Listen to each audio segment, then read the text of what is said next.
Hello friends, I wish you people are fine. Welcome to the YouTube channel of Shri Krishna Institute Jalandhar, SKI Brain Train. तो इस video में मैं आप लोगों के लिए इस समय कोविड-19 के साथ फाइट करने के लिए जो पोटेंशियल ट्रीटमेंट्स हैं उनके साथ जुड़ी हुई कुछ इंपॉर्टेंट टर्म्स लेकर आया हूं। न्यूज़पेपर्स में, मैगजीन्स में, न्यूज़ में ये टर्म्स रेगुलरली आ रही हैं।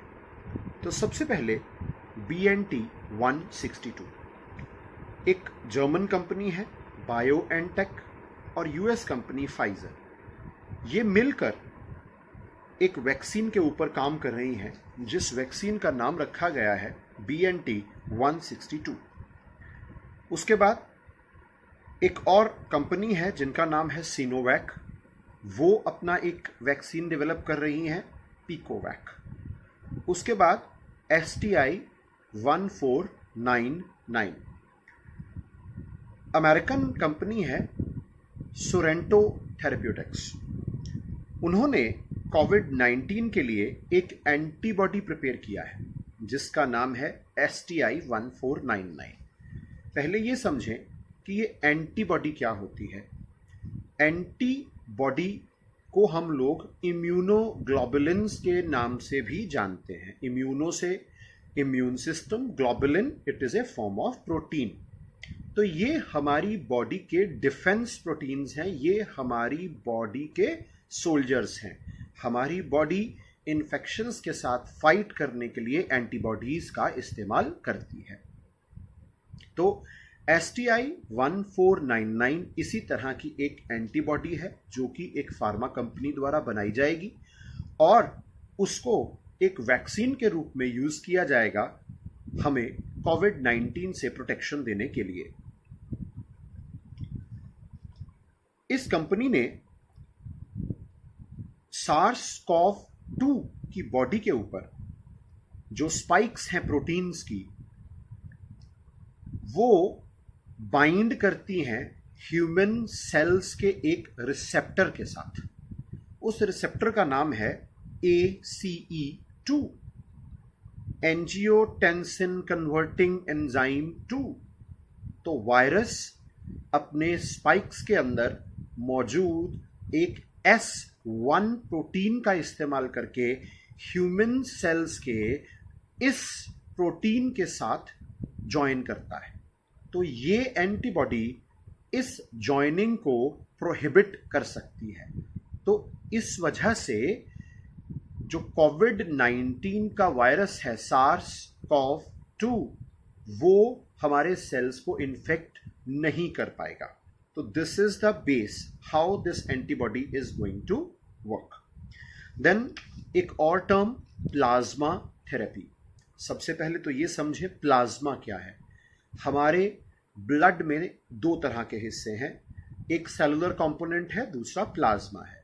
हमारे ब्लड में अप्रॉक्सीमेटली 55% प्लाज्मा होता है और सेल्स को निकाल दें तो जो बचेगा वो प्लाज्मा है। इस प्लाज्मा के अंदर सेल्स के वेस्ट मटेरियल, बॉडी के अंदर पाए जाने वाले salts, enzymes, proteins, defence molecules सब कुछ होते हैं। तो प्लाज्मा थेरेपी इसी के ऊपर बेस्ड है। इसको कॉन्वलेसेंट प्लाज्मा थेरेपी भी कहा गया है। जो पेशेंट्स कोविड-19 से रिकवर हो चुके हैं उनके ब्लड में से प्लाज्मा लेकर जो अभी इन्फेक्टेड पेशेंट्स हैं उनकी बॉडी में ट्रांसफ्यूजन किया जा सकता है।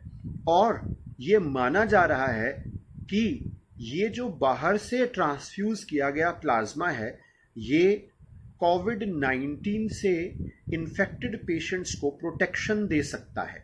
तो ये बेस पर ये कॉन्वलेसेंट प्लाज्मा थेरेपी का इस्तेमाल किया जा रहा है। तो अभी इसके बारे में साइंटिफिक लिटरेचर जो है वो बहुत ज़्यादा क्लियर नहीं है कि ये कितना इफेक्टिव हो सकता है। उसके बाद नेक्स्ट एक ड्रग है जो रिसेंटली न्यूज़ में रहा, जिसका नाम था रेमडेसिविर।